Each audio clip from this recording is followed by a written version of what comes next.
So I was going to go for a spray nitrocellulose finish, matte lacquer, clear lacquer, but after spraying a few coats and giving it a light sanding down, the veneer on the body there is so thin now. I'm going to change my mind and I'm going to go with try the melamine lacquer again. I'm going to put it on with a foam brush, build up several layers just to get a bit of body to it, and then sand it down lightly and try again.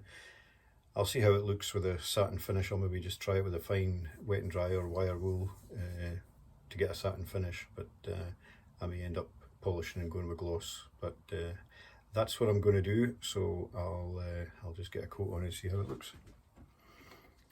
I know this stuff's quick drying, so I'm going to have to work fairly quickly, I think.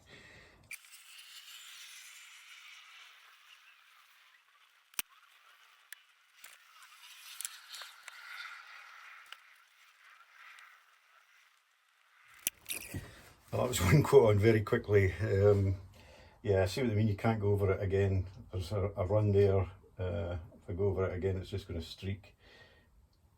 It's very tacky. So yeah, I think I'm just going to have to build up several layers and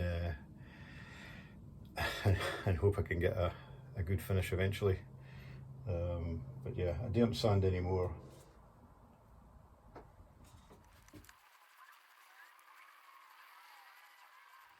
Okay, so what I didn't count on there was that these are not compatible with melamine. I'm not sure what they're made of, polypropylene or something like that. Anyway, the plastic isn't compatible, so it ended up leaking out the bottom.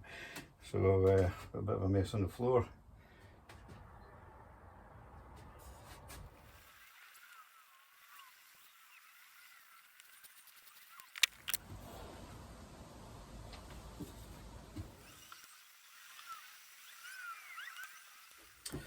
Okay, so it's been a minute since we've done any work on the guitar.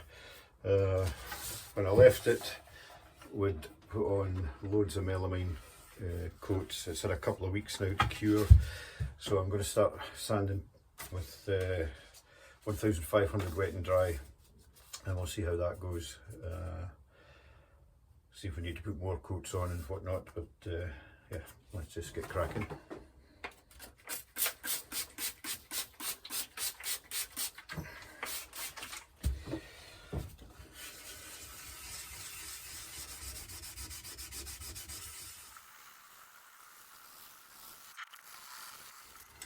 Okay, after very much sanding, wet and dry, I'm still not happy with it. There's still a few places where I've not flat, but I've just started to go through the melamine lacquer again.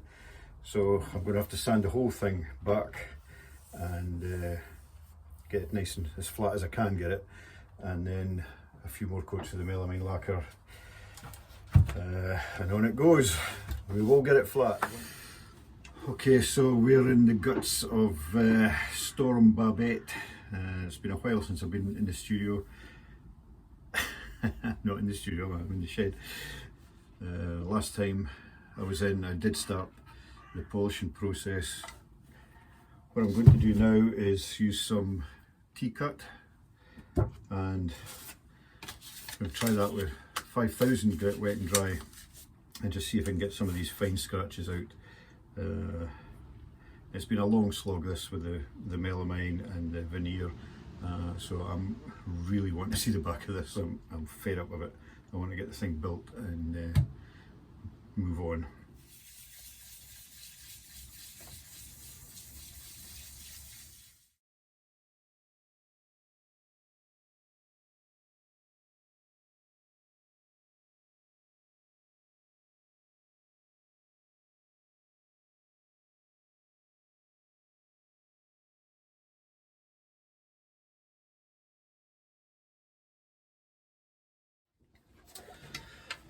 Okay, so I'm really not happy with the surface finish on this. I'm not happy with the melamine. I'm not happy with the veneer.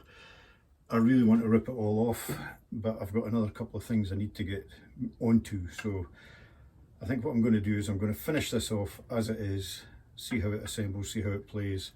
If I'm happy with it and I think it's worth doing, at some point I'll come back and I'm going to strip it down and refinish it.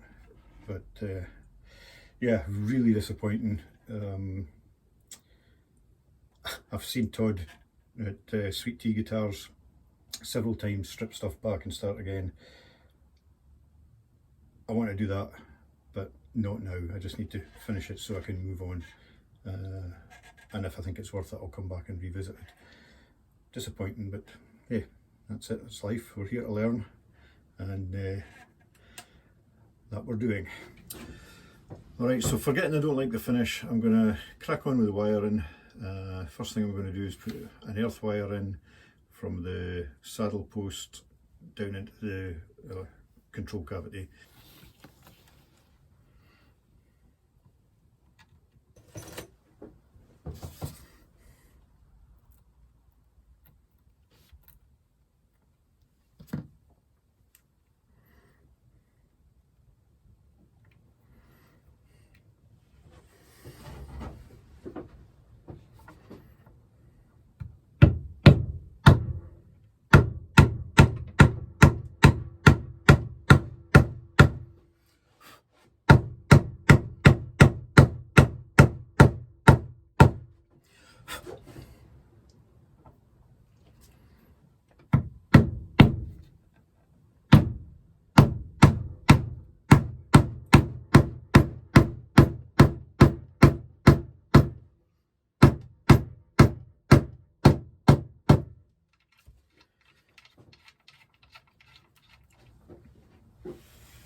Okay, so that's my questionable electrical skills tested. It's all working as it should first time, so that's a first.